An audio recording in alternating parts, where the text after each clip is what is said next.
हम लोग constitutional bodies कर रहे थे, संवैधानिक निकाय कर रहे थे कि संविधान में किस किस बॉडी के बारे में जिक्र है, किस किस ऑफिस के बारे में जिक्र है। तो सबसे पहले हम लोग इलेक्शन किए थे, जिसमें इलेक्शन कमीशन सब पढ़ाए थे। वो हमारा कॉन्स्टिट्यूशनल बॉडीज है, संवैधानिक निकाय है। और संवैधानिक निकाय क्या बताए थे? जिसकी चर्चा संविधान में की गई है। जिस ऑर्गन का चर्चा संविधान में किया गया है, संविधान के हिसाब से उसका प्रोसीजर होगा, उसको हम लोग कॉन्स्टिट्यूशनल बॉडीज बोलते हैं, संवैधानिक निकाय बोलते हैं। तो हम लोग इलेक्शन कर लिए थे।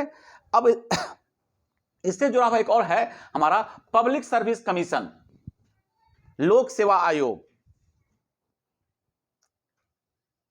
तो यूनियन लेवल पे यानी केंद्र लेवल पे हमारे पास यूपीएससी है। आप लोग सुने हैं union public service commission, UPSC, संघ लोक सेवा आयोग।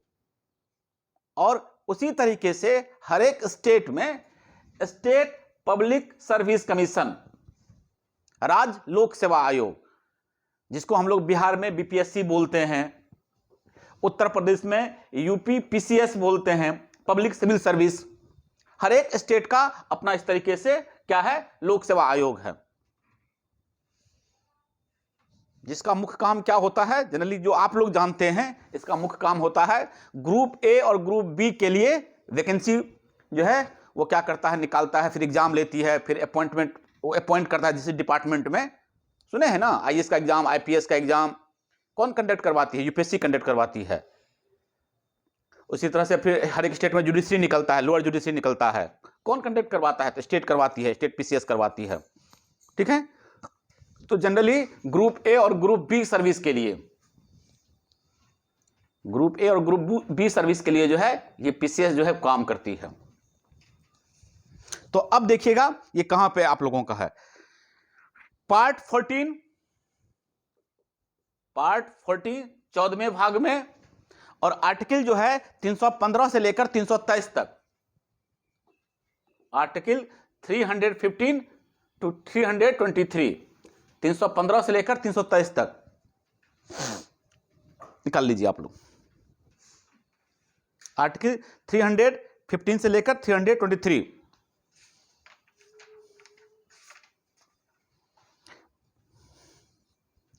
Public service commission for the union and for the states, subject to the provisions of this article, there shall be a public service commission for the union and a public service commission for each state। 315 article यह कह रहा है क्या होगा कि संघ के लिए यानी कि केंद्र के लिए क्या होगा, एक यूनियन पब्लिक सर्विस कमीशन होगा, और प्रत्येक राज्य में क्या होगा, एक लोक सेवा आयोग होगा, state public service commission.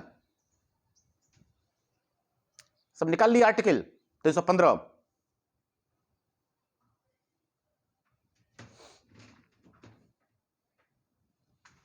Article 315 निकाल लिए सभी लोग? हां, यानी क्या कह रहा है ये क्लॉज 1 क्या कह रहा है कि संघ में क्या होगा, केंद्र में क्या होगा, एक यूनियन पब्लिक सर्विस कमीशन होगा, संघ लोक सेवा आयोग होगा, और राज्य के लिए प्रत्येक राज्य में क्या होगा, एक पब्लिक सर्विस कमीशन होगा, जिसको हम लोग राज्य लोक सेवा आयोग बोलते हैं। तो स्टेट का नाम पहले लग जाता है, जैसे बिहार में है तो बीपीएससी हो गया, बिहार पब्लिक सर्विस कमीशन। इसके बाद यूपी है, यूपीपीसीएस हो गया, एमपी है, एमपीपीसीएस हो गया, झारखंड है, झारखंड पीसीएस हो गया, तो वो हो गया राज्य लोक सेवा आयोग।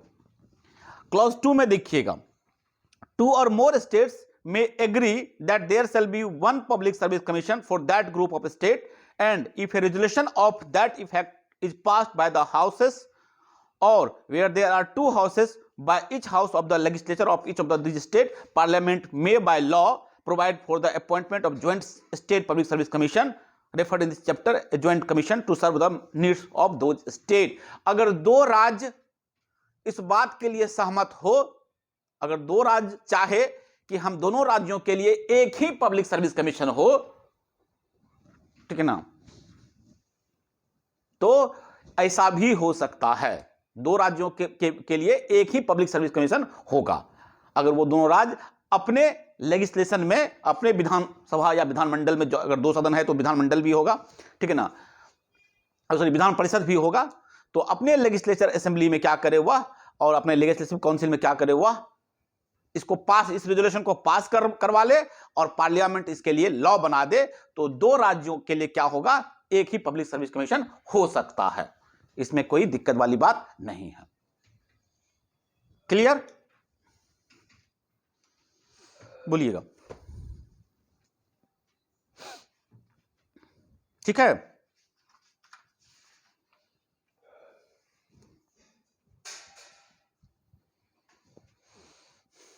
अब देखिएगा इसका कंपोजिशन, देखिएगा इसमें कौन कौन सदस्य होंगे, कौन कौन लोग होते हैं इसमें। कंपोजिशन पढ़ देते हैं, सुन लीजिएगा। एक चेयरमैन होता है, आप लोग जानते हैं, हम लोग बोलते हैं ना यूपीएससी के चेयरमैन कौन है, हम लोग इसको याद भी करते हैं एग्जाम पर्पज से, यूपीएससी का चेयरमैन कौन है। तो इसमें कौन होंगे, the UPSC consist of A chairman and other members appointed by the president of India. एक चेयरमैन होंगे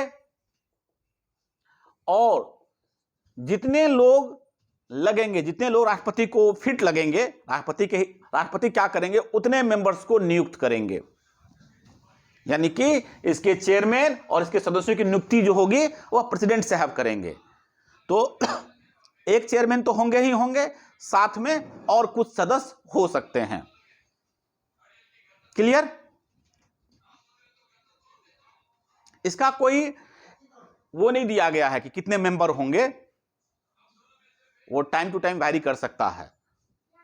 ये नहीं दिया है कि 5 ही सदस्य होंगे, 4 ही सदस्य होंगे, ऐसा कोई फिक्स क्राइटेरिया नहीं है। जितना फिट लगेगा राष्ट्रपति महोदय को उतने सदस्य नियुक्त किए जा सकते हैं, लेकिन एक चेयरमैन होगा, साथ में कुछ और मेंबर होंगे। ठीक है। जनरली जो अभी तक देखने में आया है, ठीक है ना, कि 9 या 11 सदस्य होते हैं, including chairman. Usually the commission consist of 9 to 11 members including the chairman. Okay, 9 से 11 सदस्य होंगे चेयरमैन को लगा के।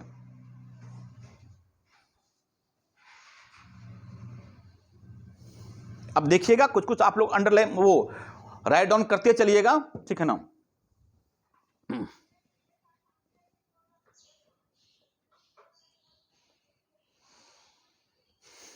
आर्टिकल 316 में आइएगा, देखिए आर्टिकल 316 में अंडरलाइन कर लीजिएगा।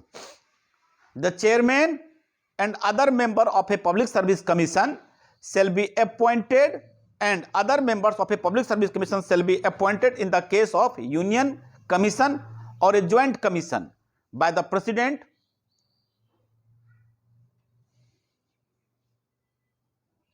यूनियन पब्लिक सर्विस कमीशन की जब बात होगी या फिर ज्वाइंट कमीशन की जब बात होगी तो इसके लिए नियुक्ति कौन करेंगे, प्रेसिडेंट साहब करेंगे। And in the case of state commission by the governor of the state. और अगर संघ अगर संघ लोकसेवा आयोग के सदस्य की नियुक्ति या चेयरमैन की नियुक्ति की बात होगी तो प्रेसिडेंट साहब करेंगे। और अगर राज्य लोकसेवा आयोग के चेयरमैन या उसके सदस्यों की नियुक्ति की बात होगी तो कौन करेंगे, गवर्नर साहब करेंगे।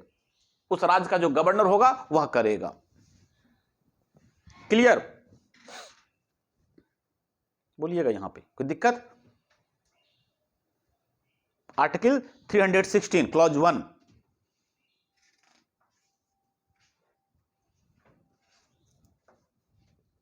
क्लॉज 1 यानी कि संघ आर्टिकल 340 क्लॉज 1 क्या कह रहा है, क्लॉज 1 कह रहा है 316 का कि जो संघ लोक सेवा, ये याद रखिएगा आप लोग, संघ लोक सेवा आयोग के चेयरमैन और उनके सदस्यों की जो नियुक्ति होती है वो प्रेसिडेंट साहब करेंगे। और राज्य लोक सेवा आयोग के चेयरमैन और सदस्यों की नियुक्ति कौन करेंगे, गवर्नर साहब करेंगे। क्लियर? चलिए नेक्स्ट देखिए, इसी में लिखा हुआ है provided that as nearly as may be 1/3 of members of every public service commission shall be person who at the date of their respective appointments have held office for at least 10 years either under the government of India or under the government of a state, and in computing the said period of 10 years any period before the commencement of this constitution during which a person has held office under the crown in India and under the government of an Indian state shall be included. अब देखिए, अब इसका qualification क्या लिखा हुआ है कि किनको नियुक्त किया जाएगा, सदस्य के रूप में किनको नियुक्त किया जाएगा, कौन कौन लोग इसके सदस्य हो सकते हैं, उसके लिए क्या क्वालिफिकेशन है। तो कहा गया इसमें कि कम से कम 1/3 मेंबर ऐसे होने चाहिए, जितने सदस्य हैं भी आपके, कम से कम 1/3 मेंबर ऐसे होने चाहिए जो भारत सरकार के अंदर या किसी भी स्टेट गवर्नमेंट के अंदर कम से कम 10 साल जो है उसकी सेवा कर चुके हैं, उनके अंदर अधीन काम कर चुके हैं। बात समझे? 10 साल तक का उनका जो है एक्सपीरियंस होना चाहिए, भारत सरकार के अंदर किसी अच्छे डिपार्टमेंट में वो काम कर किए हों या राज्य सरकार के अंदर किसी डिपार्टमेंट में वो काम किए हों। Okay, clear? और यहां पे लिख भी दिया है कॉन्स्टिट्यूशन जब से बना है, ठीक है ना। तो अब ध्यान समझिएगा, जब कॉन्स्टिट्यूशन बना होगा, हम 1900, ये सब तो सब 1950 का ही है हमारा, मान लीजिए, तो 1950 में जब ये बना होगा तो 52-53 में मान लीजिए हम सदस्य को नियुक्त करेंगे, तो 10 साल एक्सपीरियंस कैसे पूरा होगा उसका? होगा? बताइए। अगर किसी की नियुक्ति 1953 में हुई होगी और हमारा कॉन्स्टिट्यूशन लागू हुआ है 1950 में, तो क्या उसको 10 साल का एक्सपीरियंस होगा? निशा,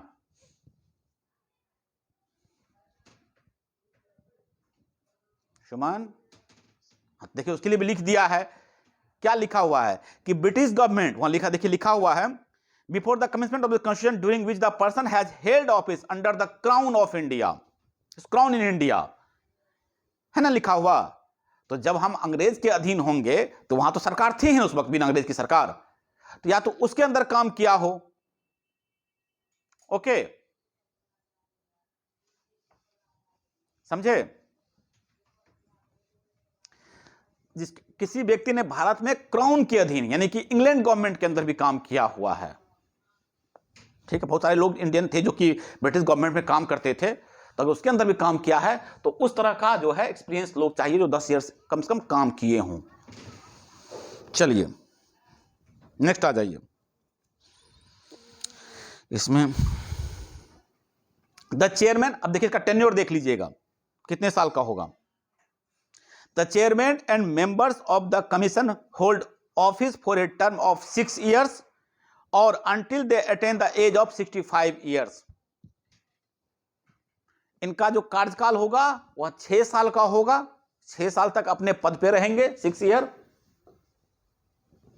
या उनकी उम्र कितनी हो जानी चाहिए, 65 ईयर्स, दोनों में जो भी पहले कंप्लीट हो जाए, या तो 6 साल उनका समाप्त हो जाए या 65 साल कंप्लीट कर लें। कार्यकाल हो गया, कार्यकाल लिख लीजिएगा आप लोग। बीच में हम यूपीएससी के लिए बात कर रहे हैं अभी, बीच में या कभी भी अपने पद से क्या कर सकते हैं, इस्तीफा दे सकते हैं। और यूपीएससी के जो मेंबर्स होंगे या चेयरमैन होंगे वह इस्तीफा किसको देंगे, प्रेसिडेंट साहब को देंगे। इनका टेन्योर 6 साल का होता है और 65 साल तक जो भी पहले हो जाए अपने पद पे रहेंगे, लेकिन इस दौरान भी वह प्रेसिडेंट साहब को क्या कर सकते हैं, अपना इस्तीफा दे सकते हैं यूपीएससी के लोग।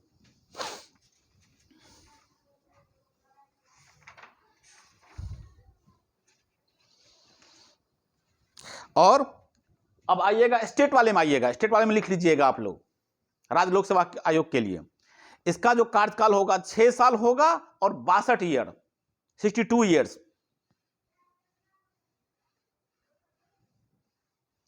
ध्यान रखिएगा, इसमें कंफ्यूज मत होइएगा।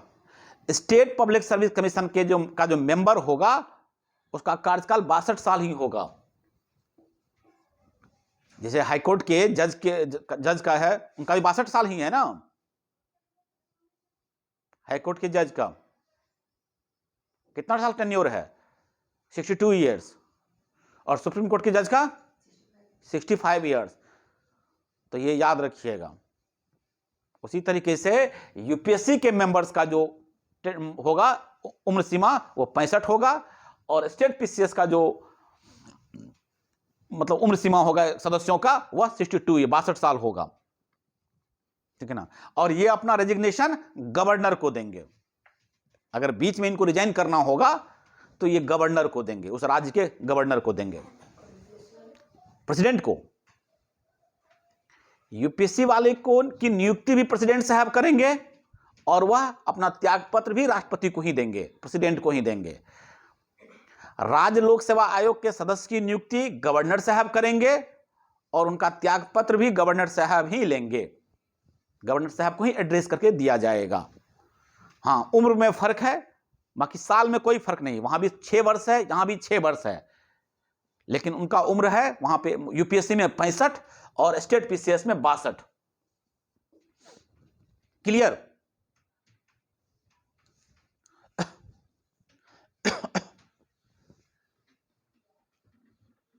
ठीक है, कोई दिक्कत? चलिए नेक्स्ट आ जाइए।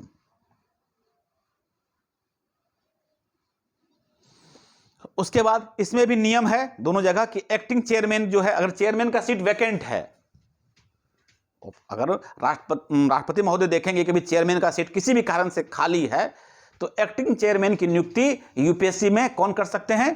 प्रेसिडेंट साहब करेंगे, और स्टेट में कौन करेगा? गवर्नर साहब करेंगे।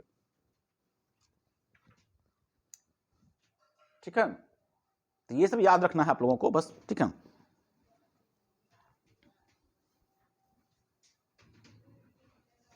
जब तक चेयरमैन साहब अपने पद पे वापस नहीं आ जाएंगे, अपना रिज्यूम नहीं हो जाएगा उनका, तब तक एक्टिंग चेयरमैन जो है काम करेंगे, और एक्टिंग चेयरमैन की नियुक्ति भी प्रेसिडेंट साहब करेंगे यूपीएससी में, और स्टेट पीसीएस में गवर्नर साहब करेंगे। क्लियर? अब इनको हटाया कैसे जाएगा? ये तो हम लोग अपॉइंटमेंट देख लिए, इसका रिमूवल देखो, इनको हटाया कैसे जाएगा? रिमूवल पहले यूपीएससी का देख लेते हैं हम लोग। The president can remove the chairman और any other member of UPSC from the office. हटा सकते हैं, प्रेसिडेंट साहब हटा सकते हैं। किन किन सर्कमस्टांसेस में? तो सुनिएगा, अगर वह इंसॉल्वेंट हो जाए। इंसॉल्वेंट समझते हैं क्या होता है? इंसॉल्वेंट, अगर उनको अगर दिवालिया घोषित कर दिया जाए, इंसॉल्वेंट जो हो जाता है, अगर वह दिवालिया हो गए तो वह अपने पद से क्या हो, उनको राष्ट्रपति महोदय क्या करेंगे? अपने पद से हटा देंगे। पहला। दूसरा, if he engage during his term of office if any paid employment outside the duties of his office. हाँ, अपने पद पे रहते हुए, ठीक है ना, वह कहीं और काम करने लग जाएं। ठीक है, अगर किसी और डिपार्टमेंट में भी वह काम करने लग जाएं, कोई और जो है लाभ का पद वह अगर ज्वाइन कर लेंगे, तो इस पद पर से उनको राष्ट्रपति महोदय हटा सकते हैं। यानी जब आप यूपीएससी के मेंबर की तरह काम कर रहे हैं, तो फिर आपको इसी डिपार्टमेंट पे काम करना है, इससे बाहर किसी और लाभ के पद पर आप नियोजित नहीं हो सकते हैं। ठीक है,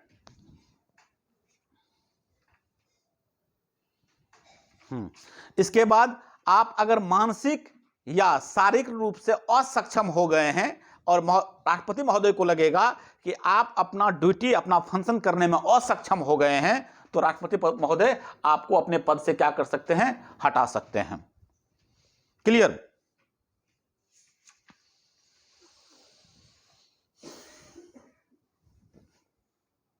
क्लियर? ये तीनों सर्कमस्टेंसेस याद रहेगा आपको? बोलते चलिएगा फटाफट कि ये 3 ग्राउंड ऐसा है जिस ग्राउंड पर राष्ट्रपति महोदय आपको क्या कर सकते हैं? अपने पद से रिमूव कर सकते हैं। हम यूपीएससी के बारे में बात भी कर रहे हैं।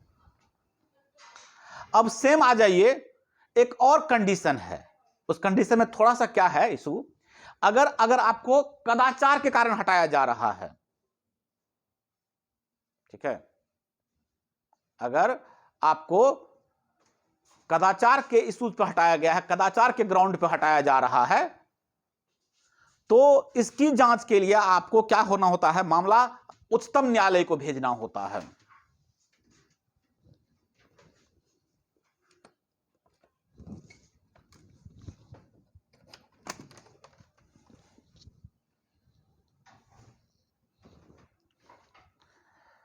समझ में आई बात? अगर किसी सदस्य को कदाचार के कारण भी हटा सकती है राष्ट्रपति, हटा सकते हैं राष्ट्रपति, ठीक है ना, लेकिन इस तरह के मामले को जांच के लिए आपको उच्चतम न्यायालय भेजना पड़ेगा, राष्ट्रपति महोदय को उच्चतम न्यायालय भेजना पड़ेगा जांच के लिए इस मामले को। तो ये आप लोग ध्यान रखिएगा, ठीक है।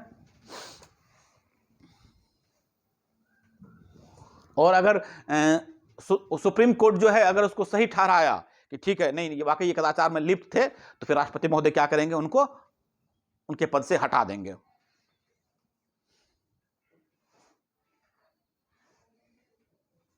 ठीक है।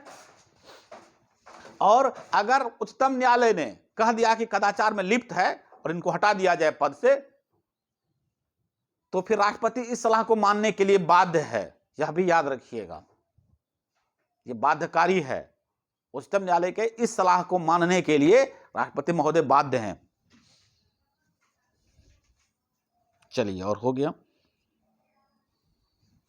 ये हो गया हमारा सेम।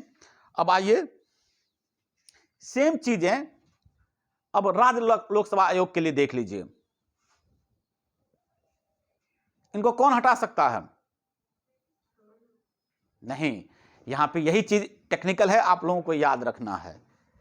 हटाने की प्रक्रिया जो होगी वह राष्ट्रपति महोदय ही करेंगे।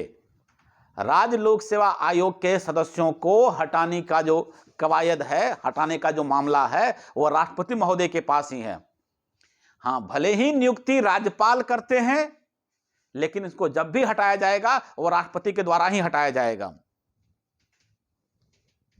और उसी आधार पे हटा सकते हैं जिस आधार पे यूपीएससी के सदस्यों को हटाया जाएगा। बार बार फिर से बोल दे रहे हैं इस बात को कि राज्य लोक सेवा आयोग के सदस्यों की नियुक्ति राज्यपाल करते हैं, लेकिन इनको हटाने का जो अधिकार है वह राष्ट्रपति के पास है। ठीक है। और उनको उसी आधार पे हटाया जा सकता है जिस आधार पे हम यूपीएससी के सदस्यों को हटाए हैं। अभी राष्ट्रपति महोदय यूपीएससी के सदस्यों को जिस ग्राउंड पे रिमूव कर सकते हैं, उसी ग्राउंड पे यहां भी किया जाएगा। दिवालिया घोषित कर दिया जाए, इसके बाद या किसी दूसरे पद पर वह चले जाएं, या फिर उसको शारीरिक या मानसिक रूप से क्या हो जाए और सक्षम हो जाए। ओके। और अगर कदाचार में लिप्त पाया गया तो मामला कहां जाएगा? फिर हाई कोर्ट जाएगा कि सुप्रीम कोर्ट जाएगा जांच के लिए? बताओ, गेस करो। सुप्रीम कोर्ट जाएगा। अगर किसी को कदाचार के मामले में लिप्त पाया गया, राष्ट्रपति महोदय अगर किसी सदस्य को कदाचार के ग्राउंड पे हटाना चाहते हैं, तो क्या होगा? यह जांच के लिए उच्चतम न्यायालय जाएगा, सुप्रीम कोर्ट जाएगा, और उसकी फिर जांच होगी। अगर उच्चतम न्यायालय उनको सही ठहराएगा तो राष्ट्रपति महोदय उनको फिर अपने पद से हटा देंगे। चलिए,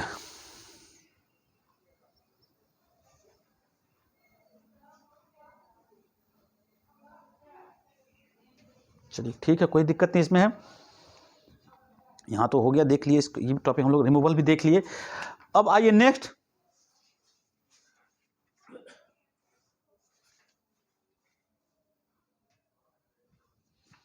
कुछ कुछ चीज आप लोग इसमें बड़ा अंडरलाइन करते चलिएगा, याद रखिएगा कुछ कुछ चीजें इसमें। जितनी बातें अभी बताए हैं ना, सबसे पहला बात याद रखिएगा कि संघ लोक सेवा आयोग के जो सदस्य होंगे, उनकी जो सदस्य होंगे, उसको अभी जितना ग्राउंड पर हैं, कॉन्स्टिट्यूशन में भी सब ग्राउंड लिखा हुआ है, इसको छोड़कर किसी और ग्राउंड पे नहीं हटाया जा सकता है। ये याद रखिएगा।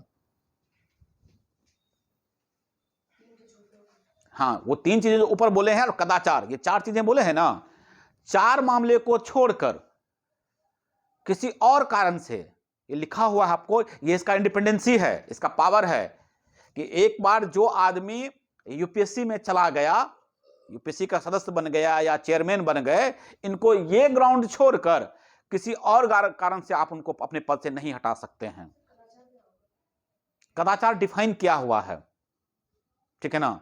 कदाचार के बारे में कुछ लिखा नहीं है कि कदाचार का मतलब यही होगा। कदाचार के लिए इतनी सी बात समझ लीजिए आप लोग, जो हमारा जो डिफिनेशन लिखा हुआ है कदाचार का, वो पढ़ भी देते हैं हम। मिसबिहेवियर जिसको बोलते हैं।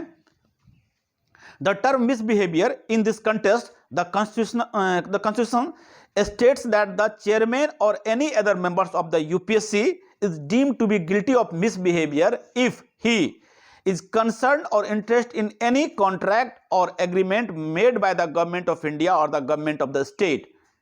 B number है participate in any way in the profit of such contract or agreement or in any benefit therefrom otherwise than the member and the common with other members of an incorporated company. यानी कि simple सा चाह इसमें है कि भारत सरकार या राज्य सरकार के, ठीक है ना, अगर कोई कॉन्ट्रैक्ट किसी के साथ कॉन्ट्रैक्ट है, भारत सरकार या राज्य सरकार, उसके साथ कोई करार अगर हुआ है किसी पर्सन का या फिर किसी कंपनी के सदस्य से, आप अगर, ठीक है ना, किसी तरह का अगर उसमें इंटरेस्ट क्रिएट कर लिए हैं अपना या बेनिफिट लिए हैं अपना, तो वह कदाचार कहलाएगा। समझे? संविधान में जो कदाचार को डिफाइन किया गया है, एक बार फिर से इसको सुन लीजिए, अब हिंदी में बोल देते हैं हम। संघ लोक सेवा आयोग के अध्यक्ष या अन्य सदस्य को कदाचार का दोषी माना जाएगा अगर वह भारत सरकार या राज्य सरकार के किसी संविदा या करार से संबंधित या इच्छुक हैं, यानी प्रॉफिट लिया। बी नंबर निगमित कंपनी के सदस्य और कंपनी के अन्य सदस्यों के साथ सम्मिलित रूप से संविदा या करार में लाभ के लिए भाग लेता है। केंद्र सरकार या राज्य सरकार से किसी का अगर कोई कॉन्ट्रैक्टेड पर्सन है या कोई कंपनी है इस तरह का, तो उसमें अगर आप किसी तरह का प्रॉफिट ले रहे हैं, ठीक है ना, तो वह यहां पे कदाचार माना जाएगा। आपको अपना चीज छोड़कर, अपना जो आपका डिपार्टमेंटल चीज है वह चीज छोड़कर कहीं और बाहर से किसी तरह का कोई लाभ आपको नहीं लेना है। समझे? जैसे कि घूस लेना वह भी कदाचार है, वो आप एक्स्ट्रा प्रॉफिट ले रहे हैं, यह भी कदाचार है। हाँ, किसी भी तरीके से आप एक्स्ट्रा, आपको जो सब जगह के नियम ही, ऑफिस का नियम ही यही कदाचार माना जाता है, इसको मिसबिहेवियर बोलते हैं हम लोग, तो वह कदाचार के अंदर आएगा। ठीक है, क्लियर? कोई दिक्कत?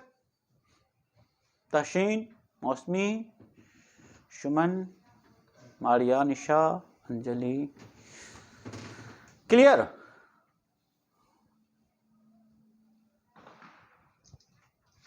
हाँ, एक ये हो गया। बाकी तो आप लोग को बार बार एक चीज जिक्र कर देते हैं कि जिस शर्त पे, जिस कंडीशन पे आपकी नियुक्ति होती है, ये लगभग हर एक गवर्नमेंट के लिए है, जिस शर्त पे या जिस कंडीशन पर आपकी नियुक्ति होती है, आपके पूरे कार्य अवधि में कोई भी परिवर्तन नहीं किया जा सकता है, यानी आपकी सैलरी कम नहीं की जा सकती है किसी भी तरीके से। ठीक है, डिसएडवांटेज आपको नहीं पहुंचाया जा सकता है। जो भी शर्त और जो भी कंडीशन है, मान लीजिए कि किसी अभी चेयरमैन को, यूपीएससी के चेयरमैन की नियुक्ति जो हुई है वो 1 लाख की सैलरी पे, और उसको साथ साथ कुछ कुछ प्रिविलेज है कि आपको फ्री में गाड़ी देंगे, फ्री में बंगला देंगे, फ्री में बिजली देंगे, ये सब उसका मान लीजिए कि अभी प्रिविलेज होगा अगर चेयरमैन का, और इतना सैलरी देंगे आपको, 2 बॉडीगार्ड देंगे, तो उनके कार्य करने के दौरान ये चीजें कभी भी जो है उनको नहीं घटाया जा सकता है, घटाना नहीं है। ठीक है ना?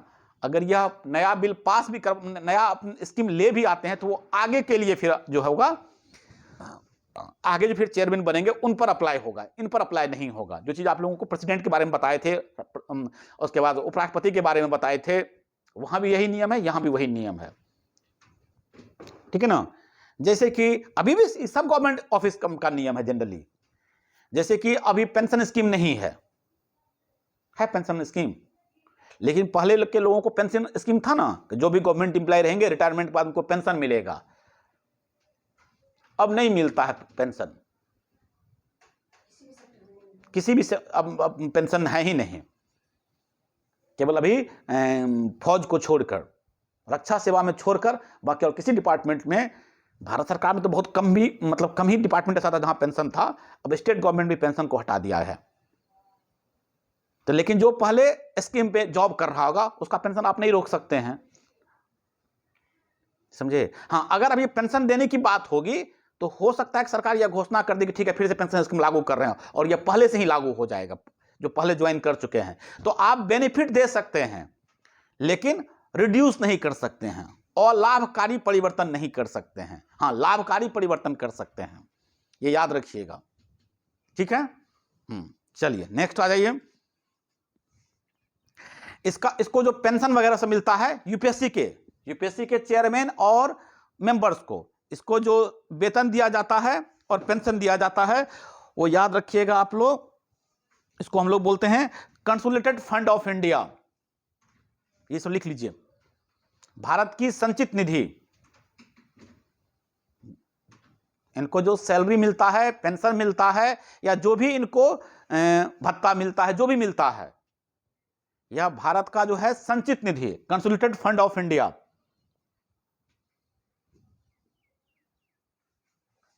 ठीक है। और इस सब फंड पे, इस सब सैलरी पर वो संसद में मतदान नहीं होता है, कितना मिल रहा है, क्या मिल रहा है, वो कंसोलिडेटेड फंड है, राष्ट्रपति महोदय टाइम टू टाइम पार्लियामेंट उसके लिए बना देती है, वोटिंग नहीं होती है इस पे। बट बस इसमें आप लोगों को सिर्फ याद रखना है कि भारत की संचित निधि, कंसोलिडेटेड फंड ऑफ इंडिया से क्या होता है, इन सबको वेतन जाता है।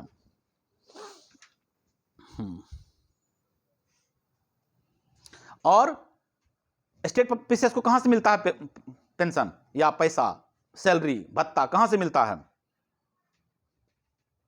राज्य की संचित निधि, ठीक है, राज्य की संचित निधि, consolidated fund of the state, consolidated fund of state. State public service commission के सदस्यों को जो वेतन मिलता है, जो भत्ता मिलता है, जो पेंशन मिलता है, वह उस राज्य की जो संचित निधि है वहां से मिलता है। यूपीएससी के जो चेयरमैन या उनके जो मेंबर्स हैं, उनको जो सैलरी, भत्ता या पेंशन मिलता है वह भारत के संचित निधि से, कंसोलिडेटेड फंड ऑफ इंडिया, वहां से मिलता है। क्लियर?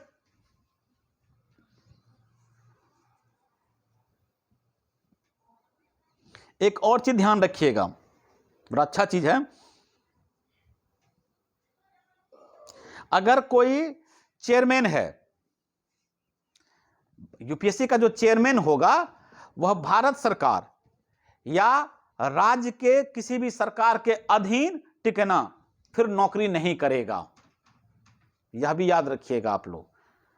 जो यूपीएससी के चेयरमैन होकर रिटायर हो जाएगा, संघ लोक सेवा आयोग का जो अध्यक्ष रहेगा, उसका जब कार्यकाल खत्म हो जाएगा, जब रिटायर हो जाएंगे वो, तो भारत सरकार या किसी भी राज्य के सरकार के अधीन जो है वह नौकरी का पात्र नहीं होगा, फिर वो नौकरी नहीं ले सकता है।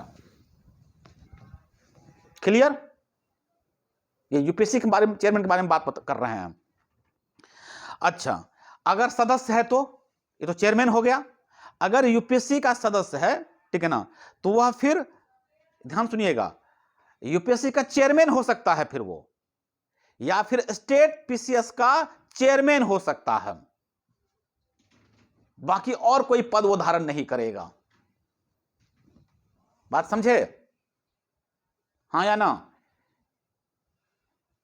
आप लोग प्रोटोकॉल तो पढ़े ही होंगे ना, समझे कि नहीं समझे इस बात को? अगर यूपीएससी का चेयरमैन रिटायर हो गया तो वह भारत सरकार के अधीन या राज्य सरकार के अधीन कोई पद धारण नहीं करेगा उसके बाद, ठीक। लेकिन अगर यूपीएससी का मेंबर, अगर वो रिटायर हो रहा है तो फिर वो उस डिपार्टमेंट का चेयरमैन हो सकता है, उसकी पदोन्नति चेयरमैन के रूप में हो सकती है, या फिर राज्य सरकार का जो स्टेट पीसीएस है उसका चेयरमैन हो सकता है वो। बात समझे कि नहीं समझे? निशा, इस बात को समझे कि नहीं समझे? हाँ, ये याद रखिएगा ये चीजें। अब आ जाइए,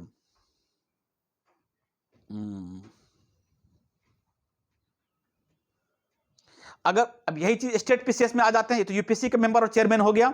अब आ जाइए स्टेट पीसीएस के अंदर आ जाइए कि राज्य लोक सेवा आयोग, स्टेट पीसीएस का जो अध्यक्ष होगा, ठीक है ना, वह संघ लोक सेवा आयोग का अध्यक्ष हो सकता है, क्योंकि प्रमोशन है, प्रमोट हो जाएगा, उसका अध्यक्ष हो सकता है, या फिर सदस्य भी हो सकता है। अभी मान ऐसे एग्जांपल देख समझ लीजिए कि मान लीजिए अभी बीपीएससी का जो चेयरमैन होगा, बीपीएससी का जो चेयरमैन होगा वो उनको क्या किया जा सकता है, प्रमोट करके यूपीएससी का मेंबर या फिर चेयरमैन बनाया जा सकता है, क्योंकि वहां तो 65 साल नौकरी है ना, यहां तो 62 में रिटायर हो रहे हैं। तो मान लीजिए अभी 61 साल का है वो, तो उसको अभी यूपीएससी का मेंबर बना सकता है या फिर चेयरमैन बना सकता है। तो स्टेट पीसीएस का जो चेयरमैन है वो क्या हो सकते हैं, यूपीएससी का मेंबर हो सकता है या फिर यूपीएससी का चेयरमैन हो सकता है, ठीक है, या किसी दूसरे स्टेट का भी पीसीएस का चेयरमैन हो सकता है वो। अभी मान लीजिए बीपीएससी का चेयरमैन है, यहां से हट गया मान लीजिए, तो उसको दूसरे स्टेट का भी चेयरमैन बनाया जा सकता है पीसीएस का, ये काम कर सकता है वो, इससे नीचे वाले किसी डिपार्टमेंट में वो काम नहीं करेगा, ठीक है ना। इसको छोड़कर किसी और पद को वह धारण नहीं कर सकता है। क्लियर?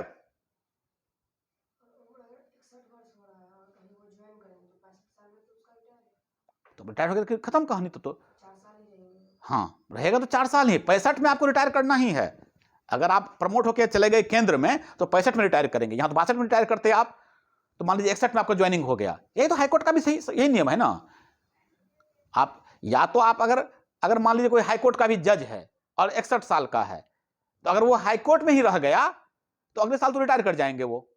नहीं, अगर वो प्रमोट होकर सुप्रीम कोर्ट चले गए तो 4 साल नौकरी और करेंगे वो, 65 तो नौकरी करेंगे वो।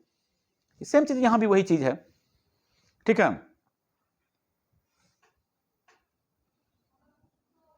उसी तरह जो स्टेट पीसीएस का जो मेंबर होगा वो यूपीएससी का मेंबर हो सकता है और चेयरमैन हो सकता है, बाकी किसी और डिपार्टमेंट में वह काम नहीं करेंगे। एक तो ये चीजें हैं, और दूसरा कि दोबारा आपका उस डिपार्टमेंट में नियुक्ति नहीं होगा, ठीक है ना। द चेयरमैन और ए मेंबर ऑफ यूपीएससी और स्टेट पीसीएस, ठीक है ना, is not eligible for reappointment. एक बार आप उस डिपार्टमेंट में चले गए, ओके, आप वहां से रिटायर हो गए, इसके बाद दोबारा आपका अपॉइंटमेंट उस डिपार्टमेंट में नहीं होगा। क्लियर?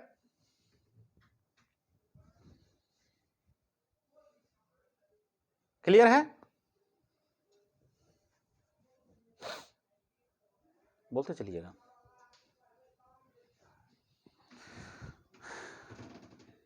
तहसीन क्लियर? शुभन क्लियर?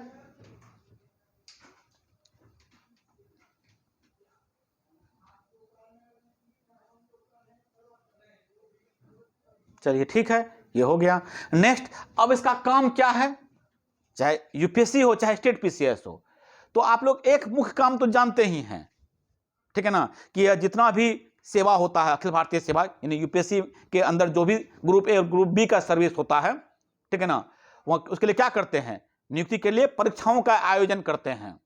यूपीएससी का एग्जाम होता है ना, जिसके अंदर आईएएस होता है, आईपीएस होता है, आईआरएस होता है, आईएफएस होता है, वन विभाग होता है, आईएफएस इंडियन फॉरेस्ट सर्विस, उन सब सेवाओं के लिए क्या करते हैं, परीक्षाओं का आयोजन करते हैं। ये तो जनरली सभी लोग जानते हैं। फिर स्टेट के अंदर स्टेट पीसीएस क्या करता है कि जो भी ग्रुप ए और ग्रुप बी का सर्विस है उसके लिए परीक्षा का आयोजन करते हैं, ठीक है ना।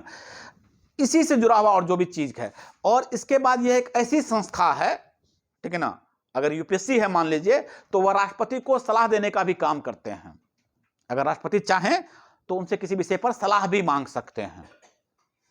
उसी तरीके से अगर स्टेट पीसीएस है और गवर्नर चाहे तो वह सलाह भी मांग सकते हैं इस चीज के लिए। तो बेसिकली इनका जो है फंक्शन, इसी तरह का एग्जाम को लेकर बहुत सारा फंक्शन है इसको, ठीक है ना, हम पढ़ देते हैं, दो फंक्शन पढ़ देते हैं। It serves all or any of the needs of a state on the request of the state governor or with the approval of the President of India. ठीक है। It is consulted with the following matters related to person management, all matters relating to method of requirement or to civil service and for civil post. बस यही सब चीज है civil service, civil post वगैरह सबके लिए किस तरह से एग्जाम कंडक्ट करवाया जाए, किस तरीके से उसको, उसका पैटर्न क्या हो, ये सब तय जो है यूपीएससी या फिर स्टेट पीसीएस करती है। किसी एग्जाम को लेकर जो ग्रुप ए और ग्रुप बी है उसके एग्जाम को लेकर किस तरह से पैटर्न रखा जाए, किस तरीके से एग्जाम कंडक्ट करवाया जाए, किस तरीके से सर्विस उसको प्रोवाइड करवाया जाए, ये सब चीजों के लिए जो होगा क्या होगा, यह काम करती है। दो और काम जो है इस तरह का बता भी देते हैं, बाकी तो कुछ खास नहीं। हाँ, एक बात और आप लोग जानते भी होंगे कि अगर किसी कोई आईएएस है मान लीजिए, उनको अगर हटाना होता है पद से, तो उस पर जो कार्रवाई वगैरह सब होती है, इसको डिपार्टमेंटल जो लिखा जाता है तो यूपीएससी को लिखा जाता है। ऐसे नहीं कि उसको आप अपने पद से हटा दिए। तो अगर किसी भी अनुशासनिक विषय पर अगर, या क्या बोलते हैं उसको, मिसकंडक्शन को लेकर अगर किसी तरह का इस तरह की बात होती है तो यूपीएससी के साथ जो है उसका कन्वे होता है, उसके साथ यूपीएससी के साथ टाई अप होता है कि उस पर जांच वगैरह सब जो है वो डिपार्टमेंट उस तरह से करती है, डिपार्टमेंटल इंक्वायरी वगैरह सब जो होती है तो यूपीएससी वगैरह सब करती है। तो यही सब जनरली बेसिक इसका फंक्शन है, ये काम है इसका, और इसमें कुछ खास बात आपको नहीं है, ठीक है ना। इसका और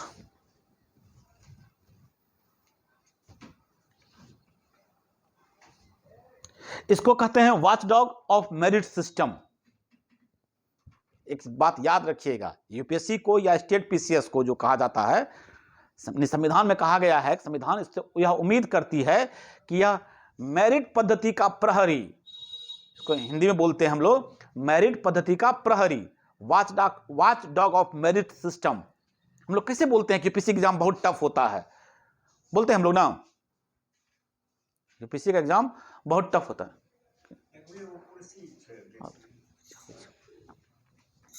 ठीक है ना। इसको हम लोग बोलते हैं वॉचडॉग ऑफ मेरिट सिस्टम। हम लोग उम्मीद करते हैं ना भाई यूपीएससी में जो गया होगा बहुत टैलेंटेड होगा, जो उम्मीद करते हैं कि नहीं करते हैं, उसमें अकलोल बकलोल सब है उसका ज्वाइनिंग नहीं हो सकता, वो आईएएस नहीं हो सकता। क्यों? क्योंकि जानते हैं कि ये बहुत तरीके से काम करता है। तो यही बात यहाँ लिखा भी हुआ है कि जो है the constitution visualise that UPSC to be the watchdog of merit system in India. It is concerned with the requirement of all India service and central service group A and group B and advise the government when consulted on promotion and disciplinary matters। जो भी अनुशासन वाला जो matter हो या जो भी merit वाला बात हो, प्रमोशन वाली बात हो group A group B service में, तो यूपीएससी से सलाह लिया जाता है। यूपीएससी इसके लिए काम करता है और वो सही लोगों को सही जगह चुनकर क्या करती है, भेजती है। यही काम स्टेट में स्टेट पीसीएस करती है। क्लियर? कोई दिक्कत?